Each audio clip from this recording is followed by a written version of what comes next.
all started out as a routine patrol call where a couple of officers thought something didn't quite look right. That led to prosecutors saying they were able to take down a vicious pimp who was abusing a woman and selling her for sex work while keeping the money for himself. So trying to tell me leave alone? On social media, It's trying to tell me leave money alone. Cedric Dorsey painted himself as a pimp. Why I'm a pimp. With money, swagger, and influence. SCCC 333. But investigators say his lifestyle was built by forced sex work, as Dorsey trafficked a woman into prostitution in Seattle, Bellevue, Kent, and Las Vegas. It all came undone in 2024 when Bellevue police responded to a domestic violence call involving Dorsey and his victim. They listened to what that victim was telling them and realized things weren't just adding up for her and what she was saying, and that she was in a very dangerous situation. Bellevue Police Major Ellen Inman says patrol officers noticed signs of trafficking and called detectives. When you ask them questions, they're answering repeatedly in these kind of scripted or answers that sound like they're rehearsed. When they served the search warrant on his premise, they recovered $12,000 in cash. All right, so before we get into the rest of this story, before we get into the actual morality of it, what the fuck is wrong with y'all on social media bragging and talk? What are you getting? If you're doing illegal activity, this is one of the reasons why I feel so comfortable showing my bank account, talking my talk, saying what I say, because I don't have to worry about anything, because there's nothing that I can't justify that I'm actually doing. You know what I'm saying? In real life, I actually get 1099s and all of that stuff, right? If you selling drugs, if you pimping women, all of this stuff, what the hell are y'all doing on social media? What is wrong with y'all? Why are you flossing? Have y'all not watched American Gangster? You know how Frank got caught? When he wore the coat that the wife bought him, the chinchilla, to the boxing match. Why are y'all on social media going live, showing people what you got going on, and you not even on the up and up, and you're not doing what you're supposed to do? What is wrong with y'all?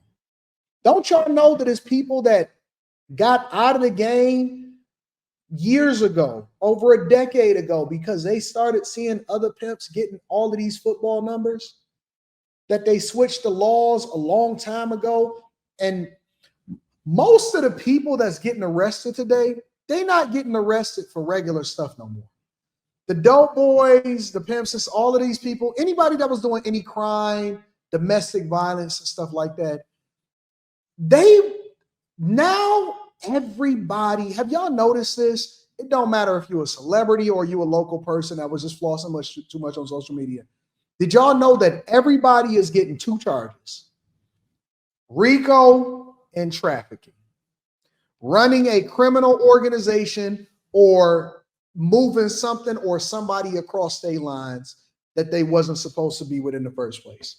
Everybody is getting football numbers, and they throw in trafficking on everybody. Trafficking of drugs and narcotics, trafficking of fentanyl, trafficking of people, RICO, generating profit so that you can run a criminal organization. They are throwing blanket charges on y'all, and they giving y'all 20, 30, 40, 50 years. You're never going to get out of prison ever a day in your life. They are not fucking around. They changed the game a long time ago, which is what gave rise to women being independent contractors and selling box online and now on OnlyFans and all of this stuff. That's the reason why women start going out on their own, is because the smart ones was like, you know what? I'm going to move around and I'm going to do something different, because I'm not trying to go to jail for the rest of my life, because the game ain't the game no more. I remember they had this documentary back in the day, and it was called Pimps Up, Hoes Down, I think. It's called Pimps Up, Hoes Down.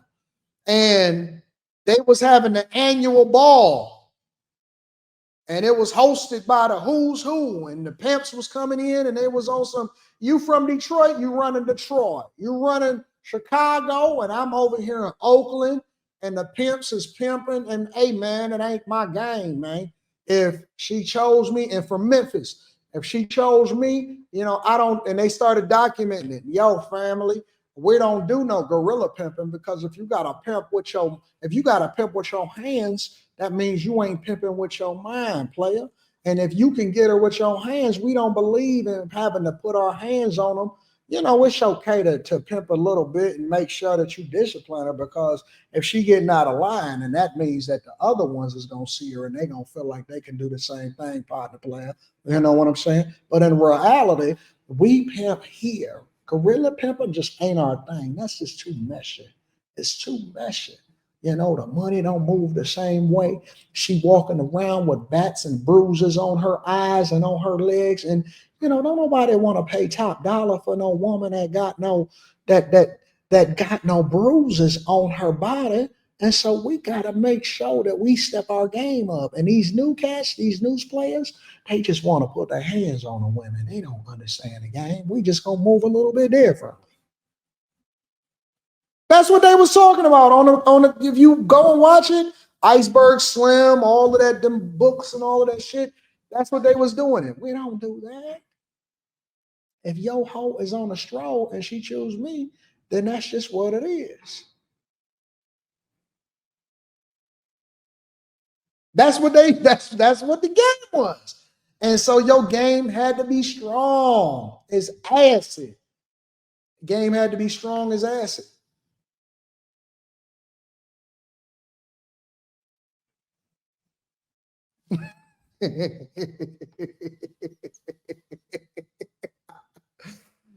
Listen, I am a man that has been around for some years. I've seen some things. We've been around the block. We've done some things. And so now you're getting the full package. We don't know what we're going to say. We don't know if we're going to be talking about them dude getting arrested for trafficking. And then now, we got to recall all of our memory from, it's like a limitless pill. You recall all of your memory from the things that you watched as you was growing up and experiencing life. And that's the way it was. That's the way it was. Even in approaching women. And that's why I say the game is fucked up now. That's why the game is messed up now, because even without that, right? Even when it came to approaching women, I don't think that the people got enough reps in. These new dudes, they don't understand it. They just get on the phone and copy and paste. Hey, beautiful grand rising. Next woman. Hey, beautiful grand rising. I seen you online.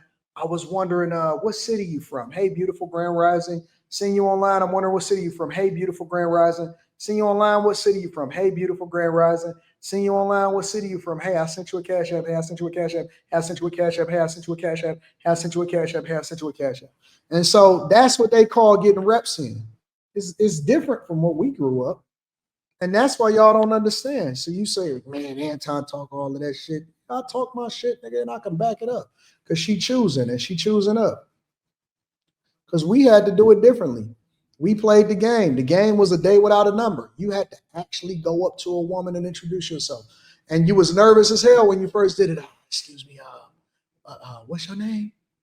You got a boyfriend? So he care if you have any friends. That's what you said when you was in middle school, right?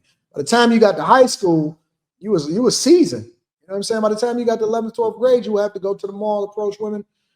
Excuse me, I'm sorry. What's your name? Oh, my bad. I'm sorry. And then you let her come over and say, well, no. What did you want? What was going on? You really want to know? And then you start the conversation. You learn how to be a conversationalist instead of a line thrower. You know what I'm saying? The line throwers were the ones that was new to the game. The conversationalists was the ones that knew how to hold their attention for more than 2 minutes, which then lent them to wanting to bust it down. But you learn, okay, well, listen, I don't need to talk to her for any longer than 2 to 3 minutes. Why is that? Because she already chose. Why would I have to talk myself out of the pussy?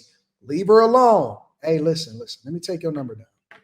You didn't carry a pen with you anymore because you didn't want her to think that you was getting everybody else's number. You learn how to use props, right? What is props? Props were when you would have kids, right? Kids used to be a weapon. I had to, I took my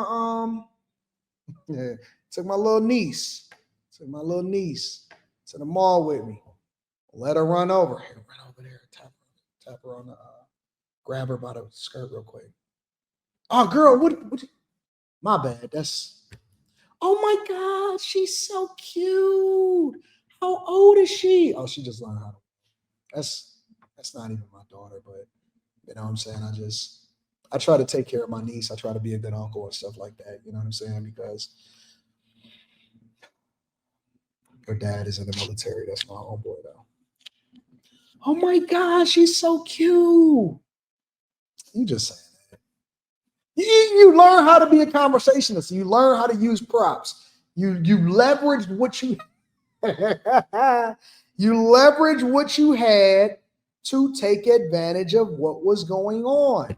Girls then liked girl dads or what they thought was going to be a girl dad. And so you learn to use props.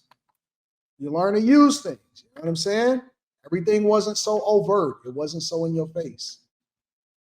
It wasn't in your face. Everything was a little bit different back then. So, you know, the game was a little bit different. And that is what then geared us up to be able to talk online. It gave us the ability to be able to communicate more effectively in corporate America. We knew that if we could master the game when it came to people, when, you know, on a cold call, because that's all it was. Going up to a woman was cold calling. It's the same as going into a business and trying to sell them on, hey, man, you need to upgrade your internet package. It was the same thing as far as going up to women. If you can get a woman cold turkey, then you can go and sell a business. You can sell any fucking thing in the world. Anything in the world. So that's what it was. The game was different back then. Now the game didn't change. And so you leverage the technology and you're more lethal. Just way more lethal with it. It's just way more lethal. For these new niggas that's out here, can't wait to throw it online and sell their lifestyle, and you doing something that you ain't supposed to do, boy, you're going to get football numbers. Along with those 3 firearms, one of which was stolen and a banned firearm. King County prosecutors hit Dorsey with charges of human trafficking, promoting prostitution, and unlawful possession of a firearm. We see very significant violence, strangulation, beatings, assaults. Prosecutor Brayla McGinnis tried Dorsey's case where his own social media posts were used as evidence, including this one about the 304 oath, where prostitutes promise not to cooperate with police and say they aren't victims. One of the biggest rules of the game is not to talk to police. It is that idea of selling the dream, right? Moses says, Anton, you're messing up the game. No, I'm not. AD, you fucking up the game. It ain't to be told. You know why I'm not messing up the game? It's just like giving somebody a good idea. It's not like they're going to go out there and get their reps up anyway. It's not like they're going to actually go out there and do nothing with it. It's not like they're going to all of a sudden start getting out, making sure they do. Because see, the game was more of what you did. It was the pregame. It had nothing to do with whether or not, once you got up to the point to where you actually was approaching a girl, that was the last 5%. That was the last 3%. All of the stuff that happened before that, you had to get your car clean and get some armor all on it. It was smelling good. You got your hair cut. You was fresh. Your breath smelled good. Your teeth was brushed. You made sure that your gear was tight. Your shoes was clean. We cleaned our shoes with a toothbrush.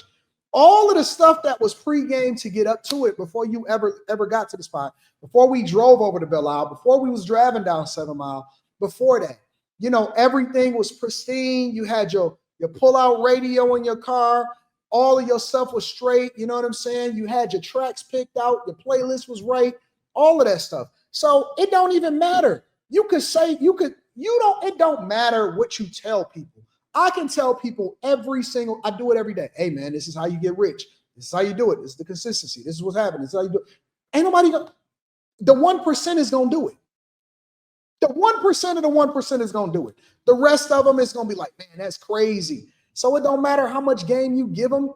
You got to get your reps up because you still got to get in the gym. You can tell somebody all of the perfect form. Hey, man, straight up, follow through, spread your fingers, rotate your wrists. You know what I'm saying? You got to do this. You got to do that. Nigga, when you get on the court, you're going to look like an idiot. You still ain't shot the shot. You still ain't putting up the jumpers. You still ain't in the gym every day. So when it's time to perform and when the spotlight is on, it's going to be a difference between the haves and the have-nots. It don't make no difference. It's going to be the same no matter what. No matter what. That's what they, oh man, I don't like your Coogee sweater. Nigga, my Coogee sweater is a prop. When they see me in the streets, they see you, nigga, you got the standard uniform of a YN. I come in and they be like, damn, you rocking that shit. I remember when we used to have that. Damn, you still got that? They know the cost of my sweater, nigga. They know my sweater is between $600 and $1,000 per sweater. I ain't got to say it. I ain't got to say it because I already know. Damn. Okay, when I walk in, when I come to sit in my seat, I'm the star. Nigga, you got the standard uniform on. I'm a motherfucking star because I know how to stand out. I know how to get people attention. I know how to be a conversationalist. I know what to put on so that she feel comfortable getting my attention so that she know I'm going to speak to her, and then that's going to generate the conversation going from there. I ain't got to, you don't know because you don't know. You don't know what clothes to pick. You don't know where to go. Nigga, you wear Miri jeans, nigga, and the same shit that Chrome Hearts. You a Chrome Heart kid. You a Chrome Heart kid. I ain't got to do that shit.